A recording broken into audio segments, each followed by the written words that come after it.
Now, most of us cannot afford to even think about retiring in even the pre-pandemic economy, and now it's especially true. Alexnder Forbes says that most of its members have shortfalls of over 8 times their annual salary at retirement.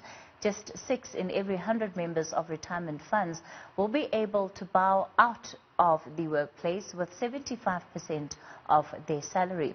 We're joined by Vickie Lange, who is the head of best practice at Alexnder Forbes. She joins me now. Good evening and thank you so much for your time tonight, Vickie.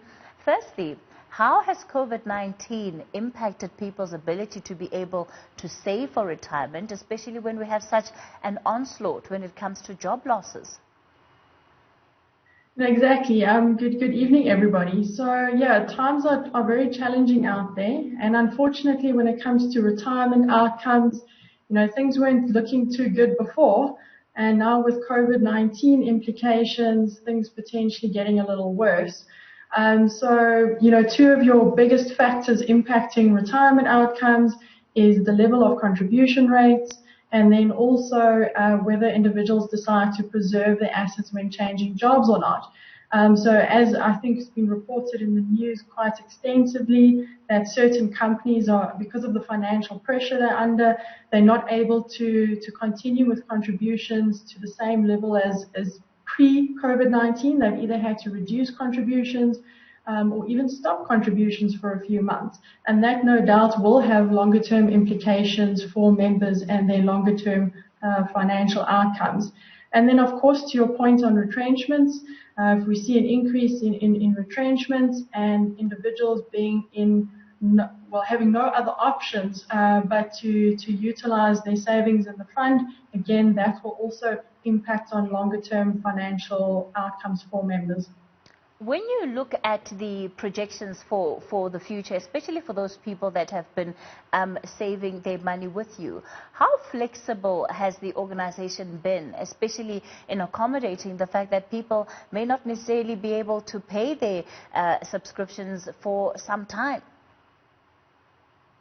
Yes, so when it comes to the contributions to the fund, the regulator in the industry has been very flexible, understanding regarding the circumstances, and so it's been very possible for funds not to enforce contributions while going through this crisis. So, in other words, I mean, there are obviously protections in the regulations, requiring contributions to be made, but there has been flexibility now in the short term to accommodate any financial hardship, which has meant that employers have been able to reduce contributions or even stop contributions for a time to alleviate members of funds as far as their take-home is concerned. So obviously we know if you're having deductions from your salary to contribute towards retirement funds, if we can alleviate the degree of those deductions, that obviously helps. You've talked about the fact that many of these things will have long-term implications. I wonder if those implications include the retirement age at all. Are you anticipating that there's a generation or a couple of generations of people that will now have to work beyond the current retirement age in order to be able to fully sustain themselves? Exactly. It's a very challenging time. So, on the one hand, you have longevity trends showing people are living longer. That automatically means then that one has to work for much longer to actually sustain yourself in retirement. In South Africa, we have defined contribution funds, which means as an individual, you have to take ownership of your own retirement and ensure that you're saving adequately. But at the same time, because of the economic challenges we're under, it's highly likely that individuals will not be able to necessarily work for as long as they would have liked. At least that's going to be the situation in the short term. We obviously hope longer term that trend could change.